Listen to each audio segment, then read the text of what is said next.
Shalom semuanya. Di dalam Voice of Pentecost hari ini kita akan membahas seorang tokoh yang luar biasa di dalam Alkitab. Dia adalah Musa. Terbukti 65 kali Alkitab mencatat bahwa Tuhan berbicara dan berfirman kepada Musa. Dan tidak ada nabi lain di dalam Alkitab yang sama seperti Musa. Nah, bukankah sebagai seorang percaya kita rindu untuk terus intim dan dapat bercakap-cakap dengan Tuhan?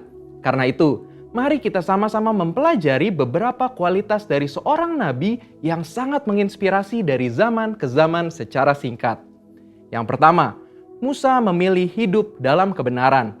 Dalam Ibrani 11 ayat 24-26 dijelaskan, karena iman, maka Musa setelah dewasa menolak disebut anak putri Firaun. Karena ia lebih suka menderita sengsara dengan umat Allah daripada untuk sementara menikmati kesenangan dari dosa. Ia menganggap penghinaan karena Kristus sebagai kekayaan yang lebih besar daripada semua harta Mesir. Sebab pandangannya ia arahkan kepada upah.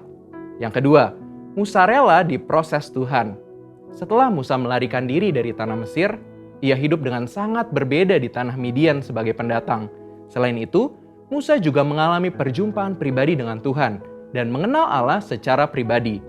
Pengalaman-pengalaman ini adalah proses yang Musa jalankan untuk mempersiapkan dirinya menjadi pemimpin atas umat pilihan Tuhan.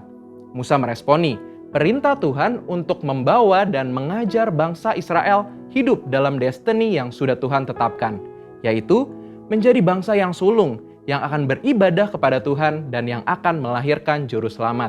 Musa sadar bahwa kehidupan dan apapun yang ia miliki adalah untuk menghidupi panggilannya.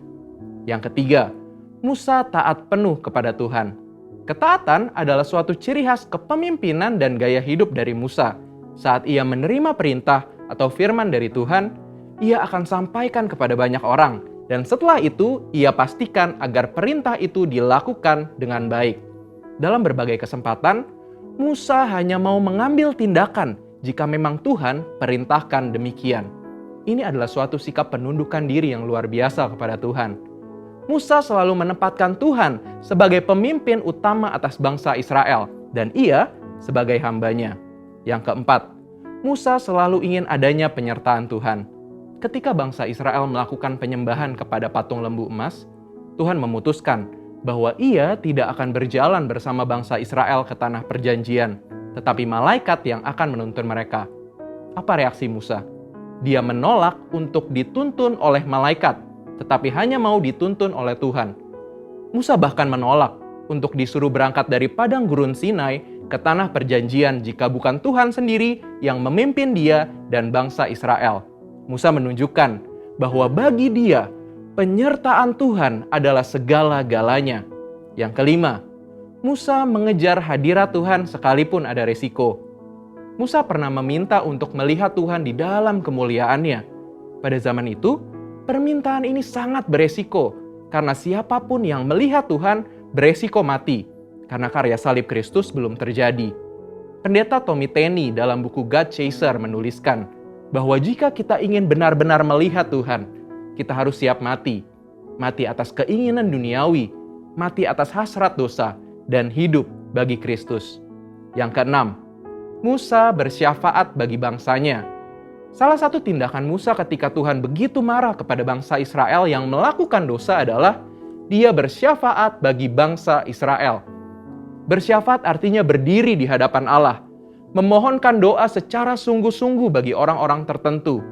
Tindakan syafaat Musa akhirnya membuat Tuhan mengubah keputusannya. Kita sebagai umat percaya perlu bersyafaat bagi bangsa kita. Yang ketujuh, Musa memiliki hati yang lembut. Bilangan 12 ayat 3 menuliskan bahwa Musa memiliki hati yang sangat lembut. Sekalipun waktu itu Miriam dan Harun mengatai Musa, tetapi dia memilih diam. Sehingga tidaklah mengherankan jika Tuhan begitu membelanya. Dan pembelaan yang sama Tuhan pasti berikan kepada setiap kita yang mau memiliki hati yang lembut. Yang kedelapan, Musa mengimpartasi apa yang dia terima dari Tuhan. Musa meneruskan apa yang ia terima dari Tuhan kepada orang-orang yang ada di bawahnya.